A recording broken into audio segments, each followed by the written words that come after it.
salamata dot sian anakna Tuhan Yesus Kristus Tuhan tai. Amin. Selamat pagi dan selamat bertemu kembali melalui sapaan firman Tuhan dari Sabtu tanggal 29 April 2023 yang tertulis dari Andung atau Ratapan pasal 3 ayat 26. Demikian bunyi firman Tuhan buat kita. Martua ma manang ise nahohom maka lunguton hatuaun ni Jehovah adalah baik menanti dengan diam pertolongan Tuhan. Demikian bunyi firman Tuhan buat kita. Saudara-saudari, Bapak Ibu jemaat yang dikasihi oleh Tuhan Yesus Kristus, di era sekarang terkenal dengan era yang serba cepat. Bahkan ada ungkapan yang menyatakan siapa yang cepat, maka itu yang dapat. Siapa yang berlambat-lambat, maka dia akan ketinggalan. Itu berarti tuntutan untuk bergerak, untuk berjuang, terus tanpa hentinya. Diminta untuk kesungguhan dan keseriusan kita dalam meraih sesuatu, dalam mengerjakan sesuatu.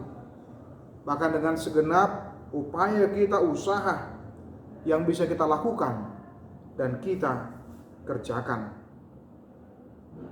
Terlebih ketika kita menghadapi masa-masa sulit, masa-masa susah, tentu yang ada di dalam pikiran kita adalah bagaimana supaya bisa kesusahan kita, kesulitan kita boleh segera berakhir.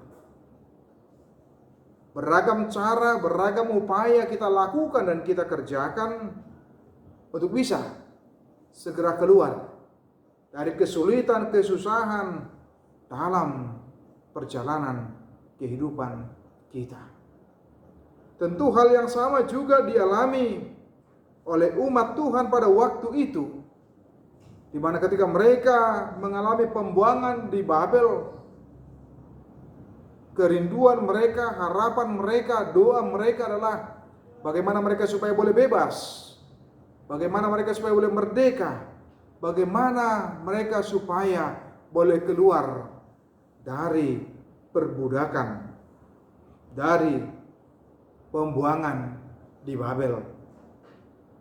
Maka tentu mereka berpikir dan melakukan ragam cara, mulai dari membangun koalisi terhadap bangsa-bangsa yang lain yang menurut mereka lebih kuat, akan bisa mampu membebaskan mereka, mengeluarkan mereka dari perbudakan, dari perhambaan. Sehingga oleh karena kerinduan mereka untuk boleh cepat-cepat bebas, merdeka, mereka mengabaikan Tuhan. Mereka lupa akan janji Tuhan atas diri mereka bahwa selama 70 tahun mereka akan ada di situ dan baru kemudian Tuhan akan membebaskan mereka, akan memerdekakan mereka.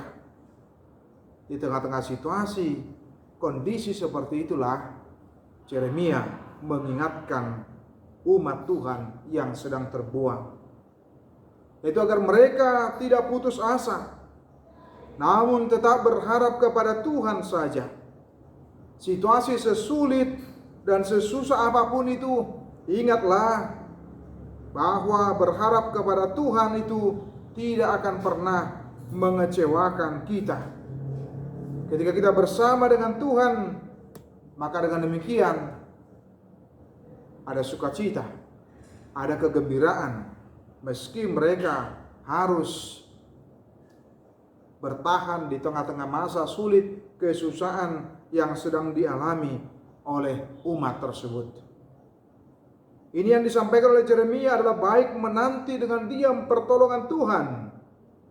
Di tengah-tengah diam itu bukan berarti umat itu menjadi vakum, menjadi diam, tetapi ketika dimintakan adalah baik menanti dengan diam pertolongan Tuhan, umat itu diajak untuk boleh merenungkan penderitaan, kesulitan, kesusahan yang mereka alami, apa yang menjadi sumber penyebab sehingga mereka harus dibuang, apa yang menjadi sumber persoalan, permasalahan yang sesungguhnya. Siapakah yang bersalah sesungguhnya sehingga mereka harus dibuang. Ini sesungguhnya merupakan momen ajakan untuk boleh merenungkan, untuk boleh mengevaluasi atas kehidupan, perbuatan, dan tindakan mereka. Sehebat apapun mereka, atau sejago apapun mereka, atau berkoalisi dengan bangsa yang kuat sekalipun, ketika Tuhan mengatakan tidak, maka mereka tidak akan keluar dari pembuangan itu. Hanya tangan Tuhan saja, campur tangan Tuhan saja yang akan membebaskan, yang akan melepaskan mereka dari kekuatan perbudakan dan perhambaan di dalam kehidupan umat itu. Bapak Ibu dan saudara-saudari, hal yang sama boleh juga terjadi dalam kehidupan kita. Bagaimana kita boleh tergoda dengan masa-masa sulit, masa-masa susah dalam kehidupan kita. Kita terjebak menyalahkan ini, menyalahkan itu, bahkan sampai menyalahkan Tuhan dengan kondisi dan situasi yang kita alami dan kita hadapi, tanpa adanya koreksi atau evaluasi lebih dahulu atas kehidupan kita, atas perilaku kita, atas tindakan kita. Bagaimana kita diingatkan dalam nats ini untuk boleh bersungguh-sungguh mengevaluasi, untuk boleh melihat kehidupan kita yang sesungguhnya, sehingga dengan demikian kita boleh mengevaluasi diri. Dan selain bertanya mengapa kesulitan itu, tantangan itu boleh terjadi dalam kehidupan kita, sama seperti apa yang dikatakan oleh Ayub ketika dia mengalami tantangan yang sangat berat dan sulit, penderitaan yang begitu luar biasa, dari memiliki kekayaan dan semuanya habis, hilang lenyap dalam seketika dari kehidupannya. Tetapi satu hal yang dia katakan, Tuhan yang memberi dan Tuhan yang mengambil, terpujilah nama Tuhan. Dia tidak pernah menyalahkan Tuhan meskipun sudah seberat dan sesulit itu dia alami, dia hadapi dalam kehidupannya. Demikianlah kita di tengah-tengah kehidupan kita. Bagaimana kita diajak di saat-saat tertentu untuk boleh berdiam diri dan kemudian mengizinkan Tuhan berkarya, mengizinkan Tuhan bekerja, mengizinkan Tuhan menolong kita. Bahkan di masa-masa sulit mengizinkan Tuhan untuk menguatkan kita. Ketika hal itu diizinkan seketika terjadi dalam kehidupan kita, ingatlah bahwa Tuhan tidak pernah melepaskan kita sendirian.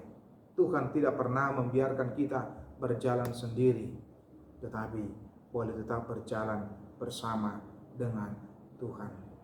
Mari, ada saatnya kita bergerak cepat, karya cepat, tetapi ada saatnya kita untuk boleh berdiam diri, menantikan pertolongan Tuhan.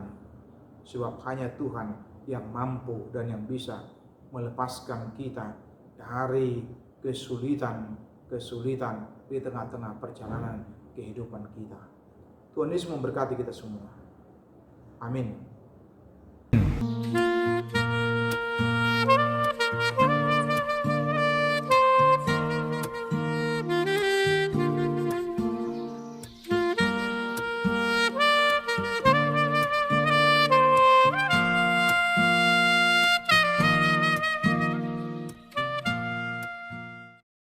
Kasih karunia dari Tuhan Yesus Kristus serta kasih setia Allah Bapa dan persekutuan Roh Kudus memberkati dan menyertai kamu sekalian hari ini, esok, dan sampai selama-lamanya. Amin.